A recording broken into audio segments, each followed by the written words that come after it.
มូត្រឹមជាហ្វេនបេងដូងជាស្នេហាឲ្យធ្វើយ៉ាងណាឬរួលាក់អារម្មណ៍ស្នេហ៍គេម្នាក់ឯងម្ដងសោចម្ដងលួចយំមិនហ៊ានប្រាប់ចំថាស្នេហ៍ឲ្យតែជប់មុខបេងដូងលោតឌុកដាក់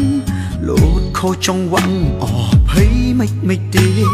ពេលអូនសួរនាំបងបែអៀនឡើងខ្វេរកឆ្លើយមិនត្រូវទេលោកអើយដឹងអូនជាតារាមិនខ្វល់អ្នកតាមស្នេហ៍ឡើយតែបងមិនអាចដើរប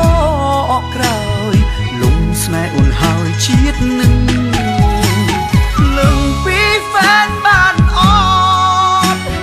បងស្បត់មិនអោយគេដឹងគេសួរថាហ្វេនប្រលឹងតាពីគេដឹងធ្លាក់ក